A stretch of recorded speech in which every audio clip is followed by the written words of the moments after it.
Good morning, crypto Twitter is missing crypto, spreading crypto with doctors showing its benefits to my generation. Shout out to all my people, Gen Z needs to be included. It's really that simple. We are savage, amazed, boss, SD, making money at the same time, spread peace. I feel empty if you don't include Gen Z. About to change the world, so y'all better get ready. Missing crypto, I'm never backing down. I got a wax account, you should say it out. So many NFTs, I think I lost count, and I'm only getting started. Yeah, I'm barely off the ground. Missing crypto, you cannot stop me. My hands are made from diamonds, your hands fall like origami. Never be the boss of me. Bitcoin's all I need. When I say I'm zesty, that's just me talking honestly. Crypto and yum bar marketplace. I wanna see the more we gotta go through cyberspace. Leave this world without a trace. They pay for a different day, cause we partners in the cryptos didn't stay.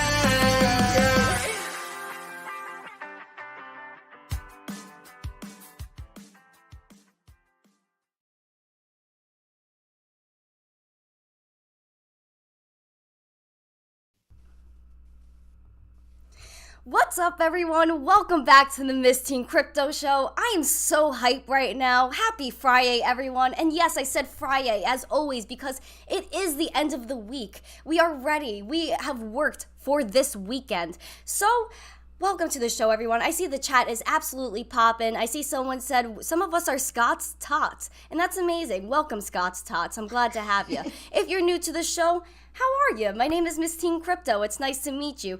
Make sure to hit that subscribe. If you do subscribe, your name will pop up right there. I think that's pretty zesty. And, drop a like, share out this stream with your friends, invite everybody, your mother, your father, your sisters, everybody to this show to hang out and talk about crypto. But before we get started with the show, I really want to thank 3 amazing sponsors of the Miss Teen Crypto Show. Firstly, Wax Blockchain, absolutely killing the game. If you guys did not see that, Wax Blockchain actually had a nice Twitter Spaces this past Wednesday. I was on it. It was for Women's History Month, and Wax is doing a ton of things. BC Brawlers is actually, killing it right now. So check that out. And, speaking of Wax, here's a really bomb marketplace, neftyblocks.com, which is the second sponsor of the Miss Teen Crypto Show. I have been minting on Nefty Blocks forever. I love them. They're the best. They are actually trading to earn now. So you could trade to earn on Nefty Blocks. And I had a show with them this past week. I think it was 2 days ago. So if you guys want to check out the Miss Teen Crypto playlist and listen to that show. Lastly, we have Ballet Crypto. Oh my gosh, Ballet Crypto, killing the game. They're actually taking part in Unconfiscatable, Tone Vase's conference in Vegas right now. I love it. They are one of the first non-custodial offline wallets. So really cool. If you do some digging into Ballet Crypto, you'll see that they support over 100 plus cryptocurrencies, 50 plus NFTs on their platform. In the app, you could swap, buy, trade that crypto, get zesty with it, all while keeping your private keys offline. Now, if you want to get zesty with things and want a free NFT, then here you go. It is in the live chat and it is popping up with a brand new QR code on screen. And now let's get zesty with today's guest, Scott Melker. Welcome to the show. How are you? Thank you. I'm great. I don't know if I've ever gotten zesty before. So it's like a treat. And by the way, the Ballet wallet, that thing is sweet. Bobby Lee sent me a bunch of those, like a bearer asset, like having a bar of gold and putting it in your wallet, in your safe, or something. It's pretty awesome. I like that thing. Yeah, Ballet Crypto is honestly really good, and I've been using it since 2019. So before I even came on Twitter, I was using it, and it's just easy for people. It's literally the crypto wallet for everyday people. I think it's great. But I really want to talk about you, Sir Scott, because you're such an interesting person. I've seen you on a bunch of podcasts getting interviewed, but I wanted to talk to you myself and, maybe introduce my audience to you. Gen Z, get the zest. And I know this is the first time you're feeling the zest, first time you're getting zesty. So in the chat, show Scott some love, drop a like, drop 100 emojis, and if we hit, 25 likes, we're getting another free NFT. But Scott, I want to talk about your life. What were you doing before crypto? What was your career like? What were your aspirations in life? So I'm like a chronic ADHD case. So I tried pretty much everything. Like you said, you're Gen Z. I'm not. I'm 45 years old. So I've had quite a long career and laundry list of things that I've either been moderately successful or completely failed at, over the years. But wow, my kids just stormed in through the hallway of the house exceptionally loud. So I apologize if you hear doors slamming. You're all But good. yeah, so I was a music kid, really, and so growing up, I started playing the piano when I was 5. I was playing classical piano competitively. I sang, I played the saxophone. I kind of did all those things. But along the way, I luckily had parents who believed in financial education, obviously something that the United States does not believe in general in our education system, so you have to learn those things at home. I started buying stock when I was 13 years old for the first time, right? Disney, Caterpillar stock, I remember. I still have them, actually. Call a guy and get a certificate. So I've been really kind of interested in markets for a very, very long time. I went to the University of Pennsylvania in Philadelphia in the late 90s. And at that time, it was really like the Wall Street boom. So everybody had the econ bug. And that's where all the big banks were sort of recruiting. So everyone I know went to work on Wall Street. I almost did, and then decided to be basically, with a lot of random turns and twists between, I decided to be a DJ and a music producer for 20 years. So I took my Ivy League education and threw it in the trash can and went to DJ crappy house parties in Philadelphia until I kind of worked my way up. And so I basically made a living with a lot of things on the side, but DJing and producing for about 20 years before I found crypto. And I was trading on the side, like I said. When I found crypto in 2016, it's when I had my first kid. I didn't want to be on the road. I was traveling, 3-4 days a week, DJing. And so I transitioned to trading full time, and I nailed the luck of the timing, right? You couldn't lose money in late 2016, early 2017 in crypto if you tried. So I was very lucky that I got here at the right time. Thought I was a god tier trader. Did very poorly in the bear market like everyone else. I took some profit, obviously, luckily, but it was a brutal few years. And through that time, really sort of built my real interest, I think, in crypto and got orange pilled. But interestingly, I came to trade. I originally came here to trade, to make dollars. I was trading stocks and options and Forex. And then I was joking about this actually on a podcast either this morning or yesterday. You never see anyone who touches Bitcoin and starts to understand it that ever turns back, right? Everybody finds it, and then you go down the rabbit hole and there's no exit. And you just go deeper and deeper and deeper, whether you're a company, a country, a billionaire, or an average person, you never see anyone turn back. So I was just like everyone else, I think. One day it clicked and made a lot of sense, and here we are. Whoa. Guys, I don't know about you, but that was a lot to unpack, and you've been on a journey, Sir Scott. That's like a tenth of it, honestly. Listen, you were playing, at 5 years old, you were already just deep into music. Was this something that, it was just like a passion, it was something that came naturally to you? How did you find yourself connecting with music at such a young age? I don't know. My parents say that I used to rock out hard to Fleetwood Mac when I was a baby, in the crib, because they were super hippies and we were listening to vinyl and stuff. They just said I was always very, very into music. I had an older brother he was more of a visual artist, but he played the piano and stuff. And so just like any kid, I just wanted to be like my older brother. So I wanted to take piano lessons, when I was 4 or 5 years old. And I just had a knack for it. And it was always something, like I said, I kind of always had ADD, and it was always pretty vivid. I was kind of a spaz and all over the place, but I could always sit down and play music, and that was one thing I could focus on. And so I think it was just sort of always my equilibrium was music. It still is, I'll just throw on something in my AirPods and kind of zone out from the world. And it was just all I ever wanted to do, until I was 38, 39 years old. I really shirked most responsibilities and ignored most opportunities just to be able to do it. Just came very naturally. It just always made me happy. If I was in a bad mood, I could go play a happy song and put on a happy song, be in a better mood. If I was too excited, I could put on something chill and calm down. It just always was the way it was for me with music. Wow, that's so interesting. I love hearing about that type of stuff. Are you still creating music? Are you still are you still playing any instruments, or this more you just turn on your AirPods and that's pretty much it? I mean, I still there's turntables back there. I don't know if you can see them, but I haven't touched them in quite a while. I play the piano with my daughter. We'll mess around and stuff. I've played since I was a little kid.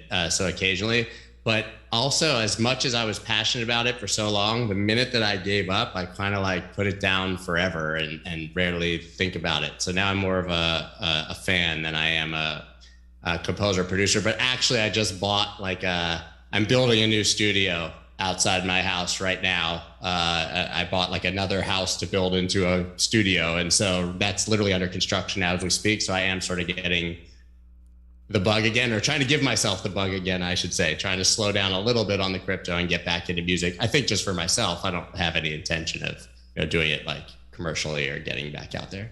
Wow, so a whole studio just to like chill out, have your own vibe. I get it. I feel it. Put a podcast room in there. Yeah, I was gonna say, what about your show? And a couple rooms of studio, and yeah, I'll do it there. I'll go there, record there instead of doing it here where my kids can go storming by and scream in the background. Yeah, wow. So what was your first job, if you don't mind? Oh, my first job. Oh, yeah. Okay, I had the worst. My first job was probably, I was like 15, I think. Listen, I had like the odd child labor law violations when I was younger where I would do, I guess, some stuff. But my first official job was I worked for a company called Imes Eukanuba, which is a dog food company, very famous dog food company. And I stood in front of pet stores and handed out samples of dog food to pet owners. I made $8 an hour, which was like crushing it in the early 1990s. Like it was like 91, 92. And so like I think minimum wage was probably like $3.75 or $4 or something. And I somehow got this job. And I literally stood out there and I had to dress like business casual for some reason in like the Florida summer. So I was out there in my baggy khakis and button-down shirt, handing out dog food to people all day, just sweating. But I was like $8 an hour to me was, I was like a billionaire. It was incredible. Did you say the minimum wage was $3.75? That could be completely off base, but that's how I recall it. $4, $3, $4, $5. I mean, somewhere in there, obviously. Inflation's no joke, and minimum wage hasn't kept up with it, obviously. But yeah, no. I mean, $8 an hour was a lot of money back then.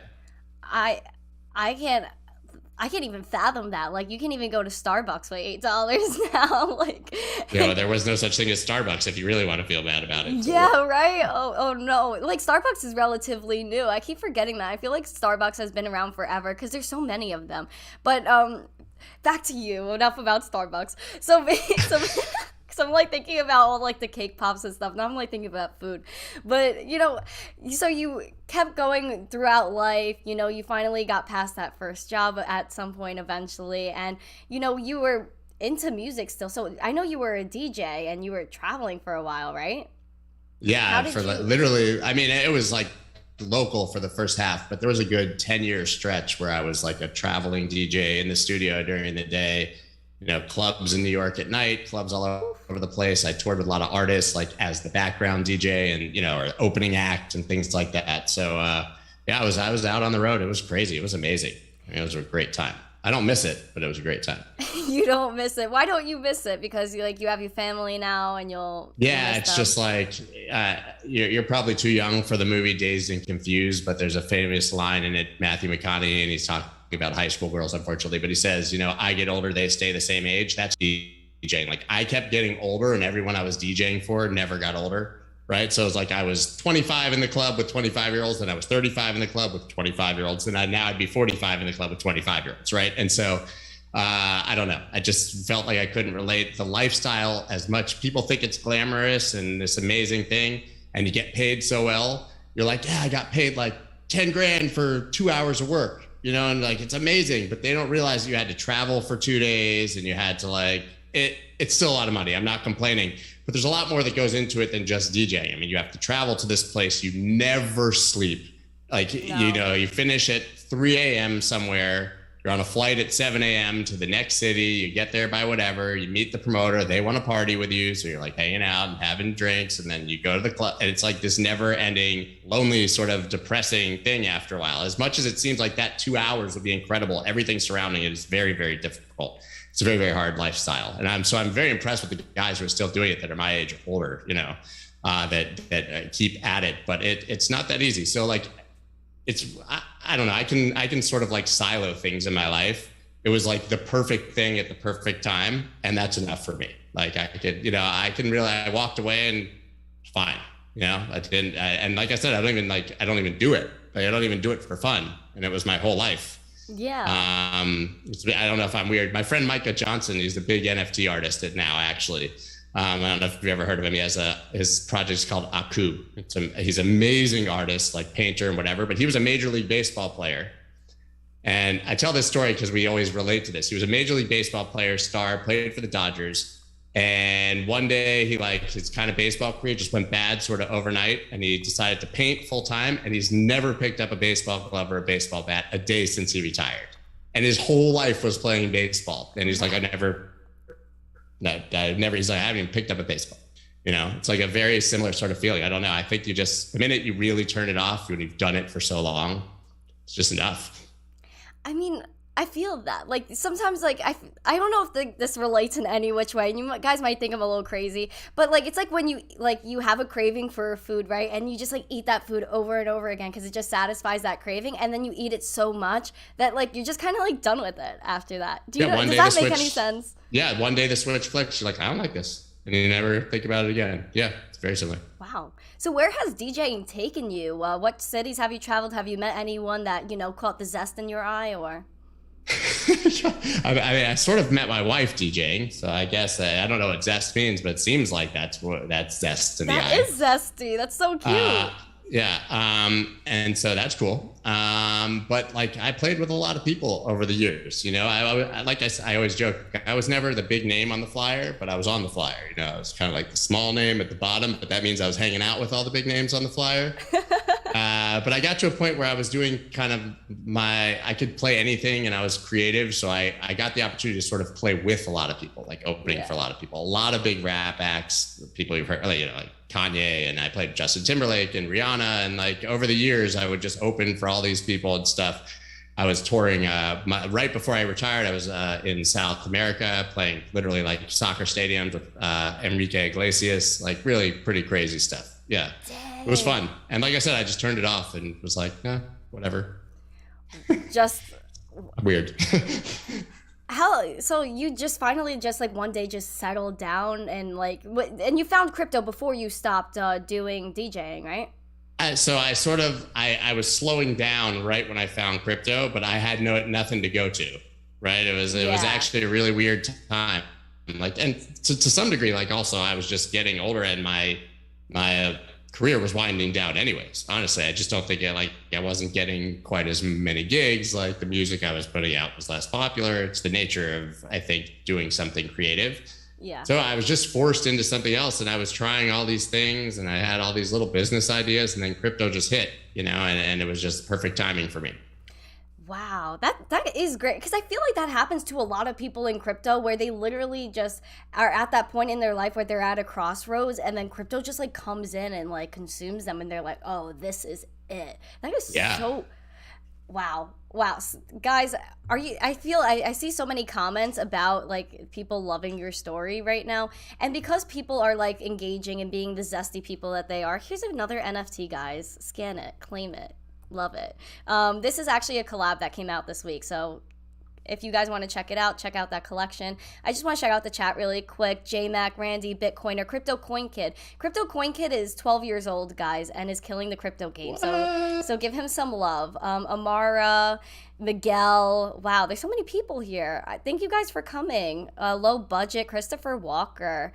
Wow, there's so many people. Thank you so much for coming. You guys are all the best. I appreciate it. And I believe Senor Lupe and I's auction is ending in literally a few seconds. So if you guys want to place a bid, go for it. So when you found crypto, what was like something that caught your attention about crypto? Because sometimes I know a lot of people are just like iffy when they first find out about it. What was something that, drew you in? So I knew about it early. One of my friends jokes, and I don't remember this, but he insists that he was a promoter and he offered to pay me for a gig. It was like $500 in 2012 in Bitcoin, and I said no. He claims, I don't remember this. No. At Lotus, at a club called Lotus in New York City, $500. That would have been the best paying gig ever, by the time we were done. Certainly when it was like 69 grand. I don't know what the price was, but it was, $10, $20 probably Bitcoin. But I had kind of heard about it superficially. I had some friends who were sort of into it, but I never really had explored it. And then it was kind of bubbling in the DJ community. Honestly, when I first heard about it, there were a lot of DJs that were sort of like traders, because they're all probably like degenerate gamblers at heart, I would imagine, in some way, shape, or form, based on seeing what they do every time we would all go to Vegas to DJ. I would say that was probably the appeal. And so, like I said, I first came to trade. And so it was this unicorn land of like 100x pumps, and you could buy altcoin that some dude tweeted, and all of a sudden it was up 50x a day later. And so I showed up literally with $3,000 to crypto at the time. I was like, I'm gonna throw, and it was like 3 days later. Right. And so I took out 20 grand, and I was like, I'll ride 10 grand, and I'm still riding that 10 grand. Right. And to, whatever. To the moon. Yeah. To the moon. And so, that's really how I started. I mean, I've kept buying, but I've never had to go, because I never went broke on that 10 grand or whatever, And so, but like I said, when the crypto winter hit, then I always make the joke that the path, it's in stocks too, but the path in crypto is first you're a trader, right? Then you forget to use a stop loss, and price goes way down, and then you become an investor. I love this project, I'm an investor. And then after you're down 90%, you become a passionate community member who's in it for the tech, And you're and then you're wearing your altcoin t-shirt, and you change your Twitter name to altcoin / Marine 420 / 69 or whatever, and you ride it for the next 5 years, and then it goes up, and finally, and it's amazing. But so I think for a lot of people, it was you had to sort of, in an interesting way, you had to justify internally and externally why you were still here, right? I mean, Bitcoin was 20,000. We were all excited. It was back down to 3. It was trading under 4,000 for quite a while after that. And I just never sort of lost the passion for trading it. But also that forced me, I think, really down the rabbit hole, the white paper and studying altcoins and understanding it. And I was always sort of deep into the technical analysis and trading side of things. And so I was pretty passionate about it through all that time. Started the newsletter, podcast, all these things, just because I wanted to keep talking about it. And that was also natural too. I just had a Twitter account. I was like, there's not enough words on Twitter. I'm going to write a newsletter. I can't get enough out of the newsletter. I'm going to start a podcast. Well, that's only twice a week. Let me start a YouTube channel. It was just sort of it was the same way I progressed with music. I'm DJing, but I need to play another instrument, or I need to make another song, And then really, I'm going to be honest, I was still one of those people that was I love this stuff. I love it, but don't put more than 15% of your money in it, right? Conservative. I came from the old school. Then March 2020 hit, COVID hit. And I saw I knew about it. I'd been through 2008. I lost all my money in that crash in stocks. Yeah. But and I saw how insane the money printing, the government, Fed policy, monetary policy, and that, even though I'd been in it for almost 4 years, that's when it really clicked. And I was I'm never rebalancing my portfolio again. I'm never taking money out of crypto to buy stocks again or whatever. I'll buy real estate and other hard assets and so that's when I was already orange pilled. I was super into it. My friends thought I was nuts. And now I was a guy who never stopped talking about Bitcoin. But that's when it was personally, I'm opting out of this crap, period. Yeah. That doesn't mean I still have my retirement accounts. I didn't sell my stocks, but I just never focused there again. And I've really just never rebalanced out of crypto. So for me, seeing the way that the world has operated and reacted over the last 2 years to this sort of black swan event is what has really just, I think it was the final straw for me that broke the camel's back. Whoa.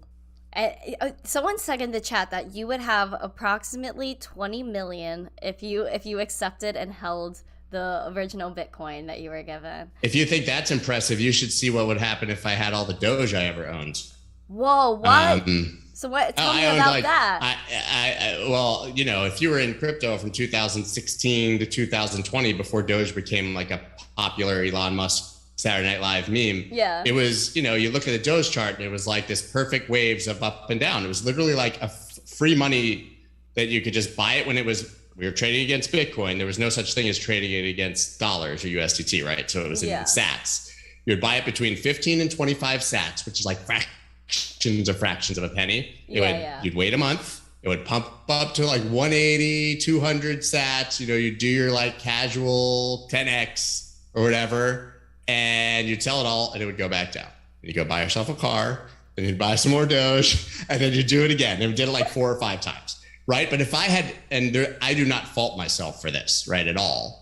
Because like it was a joke. There was no reason for me to believe that it would ever become a thing in 2017, 2018. But somebody did the calculation for me there, and I had probably $70 million worth of Doge, like when Doge was like 60, 70 cents. And instead I was like making like, 10 grand here and whatever. So yeah, so it doesn't feel great. But I've done fine. I don't, Wow, that should have taken that $500 on that gig though. That I regret, because that was easy. Although let's be honest, it would have like pumped to $100 and I would have been like, I am out of here. I'm out of here. Oh my gosh, you would have paper handed. And that's why none of the like people are always like, people who are in Bitcoin early were so lucky, right? With the pretense that anyone else who was there would have held for this long. Like everyone who was in Bitcoin early sold at $1,000 because it was mind blowing and there were no guarantees it would ever go up, and there was Mt. Gox. Anyone who bought Bitcoin at that price and is still holding is an absolute diamond-handed legend of epic proportions and should be respected and never called lucky, because that is just insane to think of holding through all of those potential gains and then all of the times those gains disappeared. Right? Oh my gosh, there are so many people that I've seen talk about like the dramatic price increase and then decrease, but like it was like something like $100 back to like 20, like for an example, not an actual thing, but I'm just saying like people were talking it's about like an 80% retrace. Like what? And then even people now, is so funny, like more people are coming in and it's still the same shock when like Bitcoin goes down like 50 something percent. Like it's okay guys, like this is normal, and everyone else is like, whoa, like this is dangerous. I mean, when you were like, you've been trading stocks since you were a teen, how was it like coming from that perspective, like your whole life trading stocks, to now seeing crypto? Is it hard? Still hard, because like nothing can prepare you for not necessarily the volatility. I'd been through bigger drawdowns than 50%, but the velocity of it, it's like happens overnight. I mean, we're all reacting to this massive drop as if people don't remember that just last May, price went from like 60 to 30 in 10 days or something. Literally. Like really fast. Like it was like overnight, and so, I think that takes some time to get used to, but that it's also about the way that you mentally, I think, approach the market. So for me, like I was a very spastic trader. I was bad. I went broke a lot of times. And eventually, like if you stay around long enough and you go broke enough times, you get sick of it and you fix it, right? And so I became very good and very unemotional about markets. I don't really, I'll be more pissed off if I lose a fantasy football game to an annoying friend than if I lose like a lot of money on a trade. It's just, I don't care about trading. It's an unemotional pursuit for me. But you have to get to that level if you're going to do it. You have to be able to suffer that volatility. And for me, I take first of all, most of my portfolio is investments. I only trade with roughly 15% of my portfolio, knowing that I am unlikely to beat just holding. So I believe everyone should just be a holder unless you think you're some god tier trader, and then just do it with a little bit of your portfolio. Yeah. But like if you're a holder and you still believe in Bitcoin, you should be super psyched every time it goes down. Right. It's just a matter of your view. But like I have a friend who bought Bitcoin recently for the first time, finally at $64,000. Right. And the whole time it was going up, he was like, I should have bought. And then of course, finally buys the top. Right. But then like now price is here and he doesn't want to buy any. And I'm like, when it was this price last time, you were literally like dying. And when you bought it 64, you were like, I wish I bought it 40. Right. I wish I bought it 40. And now it's here. Like it's here. You can do it. It's right here. Go ahead. Hit the button. The button's right there. You're rich. That's not going to hurt you. And then they don't do it. And it's just the way that human nature obviously is in the psychology of trading. Exactly. I mean, people will go to a grocery store and they'll go to the bread aisle and there's a like 3-day-old bread for 30 cents. And they'll be like, I'm going to buy the moldy bread. It's a really good deal, right? I probably won't eat it, but 30-cent bread, it's stale. But like these pants don't really fit, but they're 50% off. Whatever, they show it's fine. But so people will buy literally anything at a discount except for Bitcoin and crypto or stocks even. But like it's a 50% off sale. Who doesn't like a 50% off sale? Like, people were complaining at $100 Bitcoin saying they missed the boat. Like, we're still so early, which is another thing that, like people don't even realize. Like, people right now, especially being in the state of the world that we're in, we're seeing that the need for Bitcoin more than ever. So, do you think, like, adoption's gonna, you know, like be rapid at this point, especially with all this stuff going on in the world? And do you think people are gonna flock to Bitcoin no matter Bitcoin price? Because I feel like that's where I'm at right now. Yes, 100% yes. And I think it's funny. We're always like, it's about to happen. And just look at the last few years. It's already happened, right? We're in it. It's like, it's not like we're not waiting for it anymore. In 2017, we were waiting for it. And it was like the idea, institutions are going to come. Like this is going to happen. One day a country, it's all happened. Like we have countries, companies, the people, billionaires, everyone. Literally at every level, people are finding a reason to buy and hold Bitcoin and crypto. Crypto, not just Bitcoin, right? All crypto. So like, if you had even told me 2 years ago that El Salvador would have Bitcoin as legal tender, that the UN and United States government would effectively be completely useless in helping Ukraine, but a bunch of people with a Bitcoin and ETH address could send over $40 million that would help people on the ground, I would tell you that you were nuts, right? If you had told me even a year ago that the infrastructure bill, which was the biggest policy piece of the Biden administration, would be frozen for 5 days because they wrote a line that the crypto community didn't like in it, I would have told you were nuts. We're being discussed on the biggest stages. If you go on CNBC, Apple, Microsoft, Ford, Bitcoin, Ethereum prices going on the ticker, right? I mean, it's a part of the conversation at every single level. And like I said, adoption like this on the individual level, but on the mass level, it doesn't go backwards. It doesn't go backwards, right? So maybe like we're going like this and we're going to get a hockey stick and it's going to go straight up. I can't tell you, but I can tell you that a bunch of people in Ukraine and Russia right now are really interested in buying Bitcoin, right? For very good fundamental reasons. And if you're looking at that and you live in any country in the world where there's even a question about your government and you have some money, you're thinking, maybe I should buy a little of this just in case, right? You're seeing it. And then even in the United States where you think, we're safe, it's fine. You see what just happened in Canada. And listen, I'm an apolitical person. This is not a political statement to me. I just think it's nuts when a government, because people peacefully protest, get to freeze your bank accounts. And if it can happen in Canada, it can 100% happen anywhere, right? So even just like rationally, any person on the planet should be looking and being like, maybe 5% of my money should be in this. I'm not saying everyone's going to like adopt a Bitcoin standard and go out and live their life only spending Bitcoin. Tax implications of doing that in the United States would be insane anyways. But I think everybody's definitely interested at this point. Absolutely. I'm with you. Because, you know, like I remember even Bitcoin being brought up on the news was such a big deal. Just people saying the word Bitcoin. And now countries are absolutely flocking to it when there's no other way. There's Bitcoin.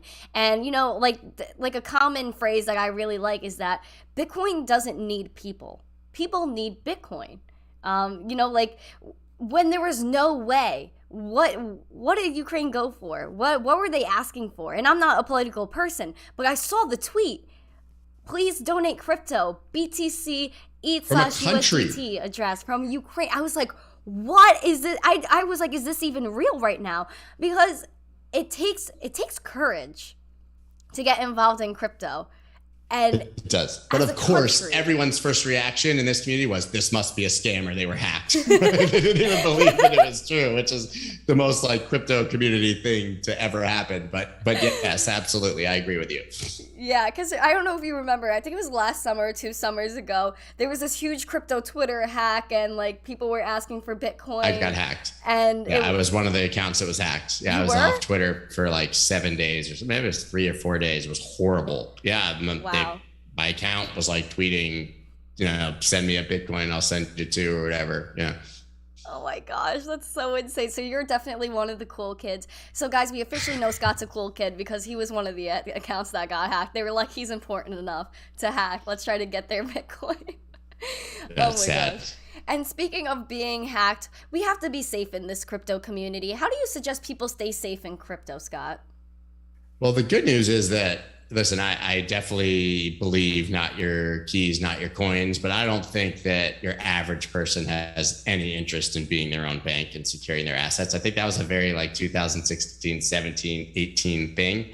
I'm not saying you should not eventually go down that rabbit hole and be your own bank, but like the reality is most people are likely to like lose their private keys and screw it up themselves than they are to get hacked unless they're a public figure in the community or something like that. So I think it depends on really how many assets you're holding, whatever. But I think most, there's maybe an unpopular take, but most exchanges are pretty secure now. Well, no. They didn't used to be. They used to get hacked all the time. But I think most of them are secure now if you take the personal steps to secure your passwords and your email address and your logins and all those things, and you make sure that you never use SMS authentication, things like that. But if you have a crypto on an exchange, and you should use, like, say you use Proton Mail as encrypted email, that has two-factor authorization on it. If you have, two-factor authorization, I'm talking about Google Authenticator, never your phone number on your account login. And then like on a lot of them also, like you can then have two-factor authentication on your ability to send crypto out of your account. And maybe you get, like, if your next step, you get a hardware, a YubiKey or something, you have to press the button. There are a lot of steps you can make to make it really difficult for a hacker right now to get your coins off of an exchange, unless the exchange itself gets exploited, in which case, generally these days, they refund you anyways. But once you're ready to go beyond that and really opt out of the system, then you have to take it very, very seriously. You get down the multi-sig hardware wallets. I mean, I can tell you for me, I don't get into my security too often, but I've been pretty outspoken about like multi-sig. I've had people try to hack me from every direction possible, physical threats, like literally everything, because I'm a face and a name on Twitter with 1 million followers, right? And so for you to get my Bitcoin, in theory, you have to go to 3 different cities, find hardware wallets, sign transactions. Like, I can't send my own Bitcoin. It's the best way to be a holder is to secure your assets so much that like it's very difficult for you also to use them, unfortunately. But I don't know if you know what multi-sig is, but they're basically like 3 of 5 setups where you have 5 different wallets. You need access to 3 of them, and you have to then sign the transaction on all 3 of those to be able to send a transaction. But so even if you lose 2 of them, you're still fine. So you have anyone who uses it, you have them geographically dispersed in 5 different places. So it's so hard for me to send myself the bulk of my Bitcoin or to move it, that it would be much harder for anyone who tries to hack me. It sounds insane, but trust me, there becomes a point where you consider that level of security. Whoa. So you got to be geographically sound. You got to be like a full-fledged like investigator to get Scott's Bitcoin. Like, yeah, wow. It's like a crazy scavenger hunt. So if something happens to me, the way I've had to set that up for like my loved ones to then find it, it's insanity. Oh my gosh. It's literally like I'm playing like, what was that, National Treasure, or like one of these, Da Vinci Code or something? Yeah, I was gonna say it's like a game. It's like, all right, like they're like, okay, there's so much Scott's gone, but how do you get his? I have some coins that are on platforms earning yield and stuff. Like the amount that I'm comfortable with, I think that's amazing, and I assume that there's ways that those could theoretically be hacked, but it would be real hard. My OPSEC is pretty good, I hope. Yeah. Whew. Guys, speaking of keeping your crypto safe, a crypto storage wallet for everyday people, balletcrypto.com. Keep your crypto safe. Be your own bank. I do see we have 37 likes. Thank you, friends. Here's another NFT. Thank you for being awesome. I appreciate you all. She's just dropping NFTs on you guys. This is the real airdrops right here. Oh my gosh. It actually happened. I try to give away 3 to 5 NFTs every show, and it's because I love the people that tune in, and I'm thankful for them. So I want to try to give back as much as I can. And there will be some interesting giveaways in the coming shows, guys. I'm working on things. So anyway, Scott, do you mind sharing like what the content is like on your channel? I'm going to drop the link to your YouTube channel in the live chat Sure. right now. It's also in the description of the video, full disclosure, if you guys wanted to go check it out after. Awesome. Yeah. So the podcast is long form, right? They're like hour-long interviews with sort of the thought leaders and executives in the space. I try to keep interesting conversations about all of the various topics that relate to crypto. Luckily, like I've had Sailor on a couple times and Raul, all these guys. I try to have very interesting conversations. So on Tuesdays and Thursdays, those come out. They're on Apple, Spotify, YouTube, everywhere. That's really the core thing. But like I said, I started doing that, and I was like, I want to quit content. I kind of did, but I'm really always working on improving that. To be honest, I almost recently I was like, I'm sick of this. Like I'm doing it every day and whatever. So now I've kind of flipped up the format where I have a lot of guests on that. It's just sort of shorter conversations every Thursday now. For 2 whole weeks, I started doing these sort of massive roundtable 2-hour conversations where anyone who I know can basically just like pop in. I just blast out the StreamYard link. And like the first week it was like Mark Yusko and SBF and like all these crazy people just rolling guests for 2 hours. I did that yesterday. That's something that was like really exciting for me. So there's a little bit of something I think for everyone, but it's all very, very much crypto focused, of course. And if you dig really deep, you find like my old music that had gotten removed from SoundCloud and thrown back on YouTube like 5 or 6 years ago, which is a funny little bonus. That's awesome, man. Guys, subscribe to Scott's channel, and I also put the link to his Twitter in the live chat and the description to make sure that you guys are fully following Sir Scott. But how did you become Sir Wolf? Guys, if you don't know Scott on Twitter, he goes by the Wolf of All Streets. He has the Wolf of All Streets podcast. So how did you become Sir Wolf? Where did this come from? I know you might have gotten some inspiration. A complete joke.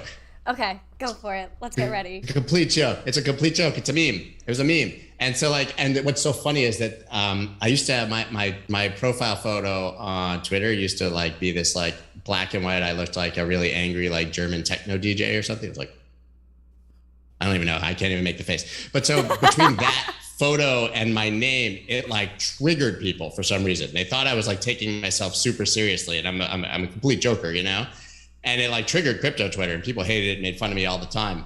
But the name, the Wolf of All Streets, it seems kind of pretentious actually when you zoom out. It's like you're saying that like I can do whatever. The name came from every time I used to tweet about crypto when I first started, because people knew me as a DJ, I would literally get that immediate shut up DJ, stay in your lane, you don't know anything, like stay out of it, right? Which is the classic, you know how it is in this world, right? Yes.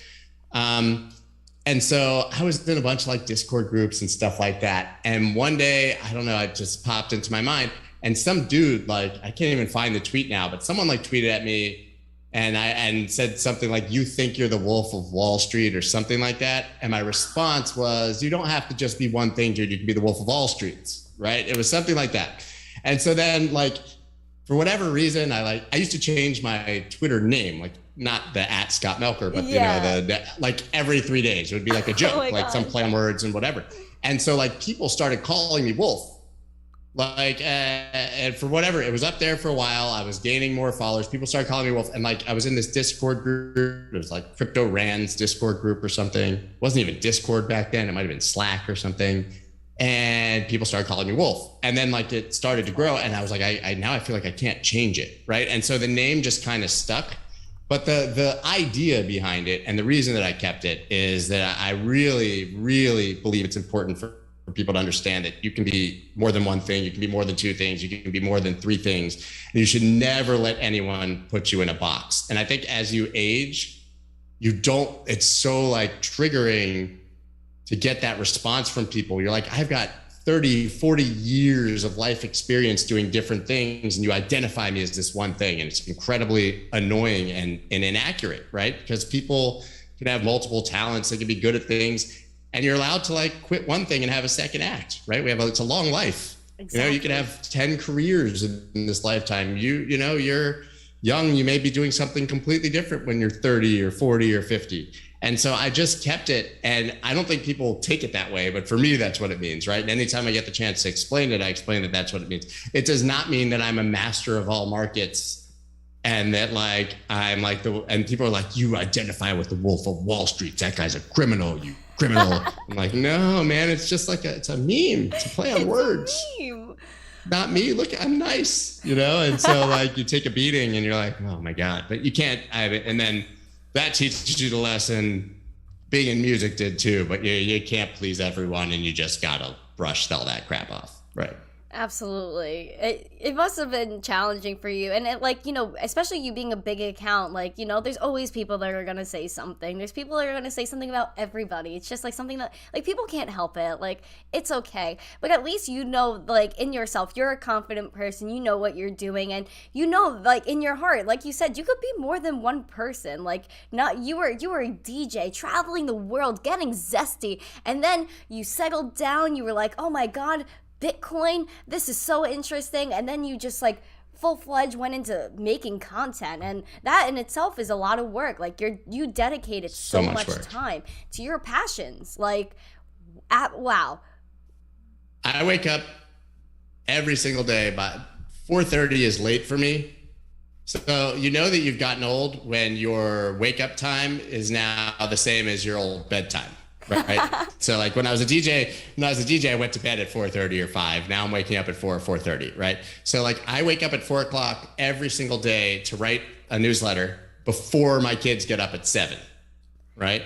And then at 7, I'm full soccer mom, from 7, making breakfast for them, making their lunches, driving them to school, dropping them off. And then I come back and start with my YouTube producer. Right. And so I have a 10 a.m. live stream. I'm home by 8:30. Working on that for the next, and then by 11, I'm finishing up YouTube, and I've been at it straight for 7 hours, at 11 o'clock. And then I start recording podcasts and actually trading and doing all the other things that I do in my life. And it's really never ending, but I love it. I don't care about the work. I love it. I wouldn't have it any other way. And if I would have it any other way, I would just stop and change it, right? I can. I don't need to do it. Ooh, the grind. See, a lot of people, they see you on screen, they're like, oh, he's doing a podcast or whatever, but they don't know the time that goes into doing every single thing you do. You're a hard worker and a dad. You're taking care of whole children in the morning. I'm like a restaurant in here. It's at 7:30 in the morning. I've cooked 9 breakfasts that nobody ate, and it's crazy. Parenting is nuts. It's bananas. But again, I have 0 complaints. No, that's amazing. I admire you. I'm not gonna lie, I'm a Thank fan. You were one of the first Nice. people I really were paying attention to on Twitter, because I was just once I was captured by the name. I was like, oh, Sir Wolf, this guy's cool. And I was looking at your podcast and everything, and you're just a cool person. And I think people gravitate towards that energy, because even as a DJ, you gotta have some sort of aura, some sort of zest about you, that people want to hear your beats and come to see you and things like that. That is just so amazing. Thank you so much for coming on today's show and sharing anytime. your story and not being afraid to get zesty for the first time. How do you I know, feel? it's crazy. I didn't even know what it would feel like. There's a zest everywhere. You feel it, right? It's just Yeah, you just I want feel it. After this, are you gonna put on a pump song and just jam out with the kids? Yeah, I'm probably gonna go fist pump. Yeah, probably do that. Could happen. Pump it up. Do you like to I play fist that pump? I play that sometimes on my podcast or on my streams as a joke. Pump it up. You got to pump it up. So, did you like to fist pump in the club? I know this is a random question, but did you like to fist Wasn't a pump? huge fist, so I wasn't really a huge EDM guy. I guess I would fist pump here and there, but I grew up as a 90s rap kid. And so my style, I play everything, I did whatever, but mostly I would be playing sort of aggressive live mashups of hip hop and rock and 80s and genres. So it's kind of girl talk. If you've ever heard of girl talk, I don't know, probably before your time. But really, my mixes would be called ADHD, because that's how I am. But I would be playing 3 songs at a time and changing them every 25 seconds for an hour. Really spastic and all over the place, but kind of cool, just mixing stuff up. So that's what I was known for. And that's why I would get these gigs playing an opening for the most random people. I could play in front of any crowd, I literally opened a show for Sheryl Crow, and like I played like weird like 90s, and then like the next week I opened a show for Crosby, Stills and Nash, which is like 70s like folk rock, Oh my gosh. And I would DJ for all these people. It was pretty wild. So I'd have to find really creative ways. Like you show up in your turntables and you look out and it's like 75-year-old dudes. You're like, whoa, what am I going to play? Beatles.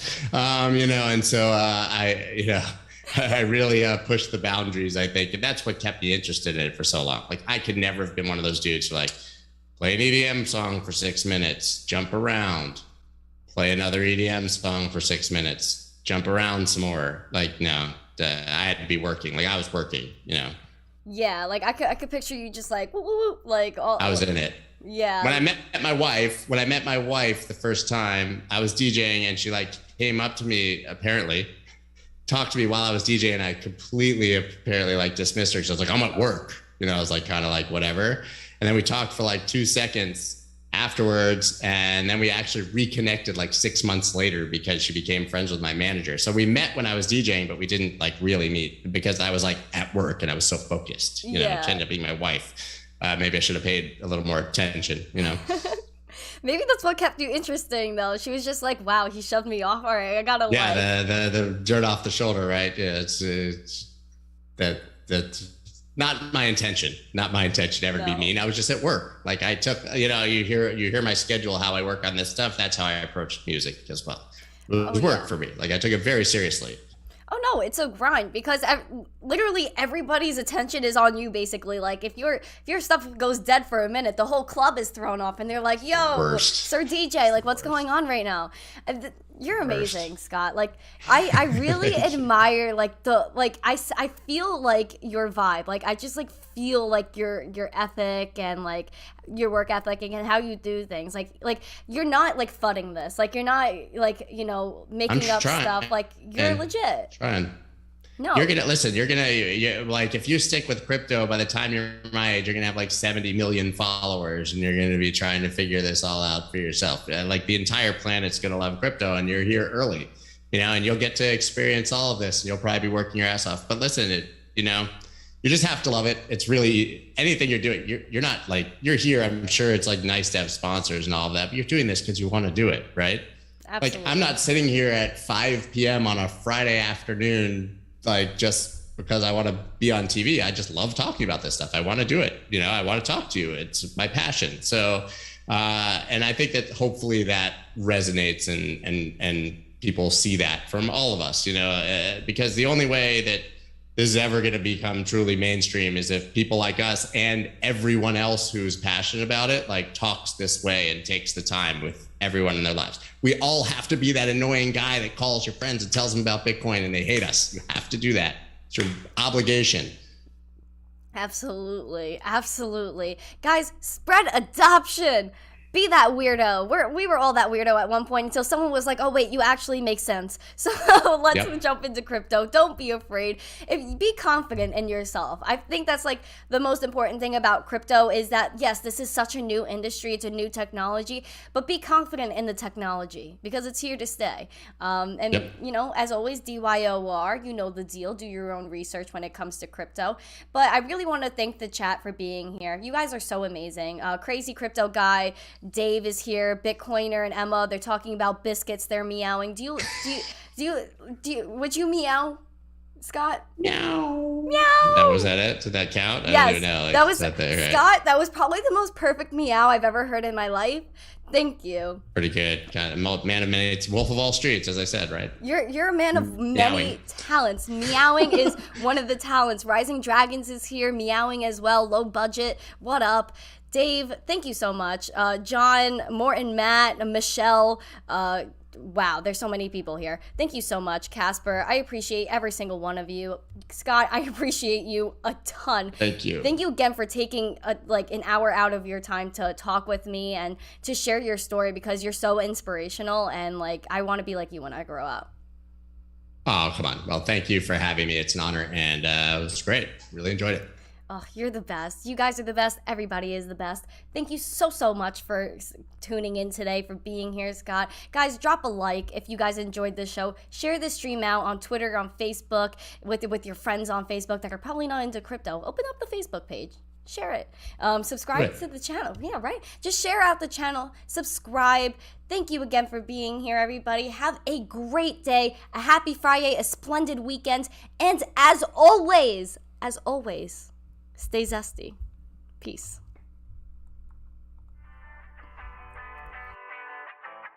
Good morning, crypto Twitter is missing crypto, spreading crypto with adoption, showing its benefits to my generation. Shout out to all my people, Gen Z needs to be included. It's really that simple. We are savage, amazeball, zesty, making money at the same time, spread peace. I feel empty if you don't include Gen Z.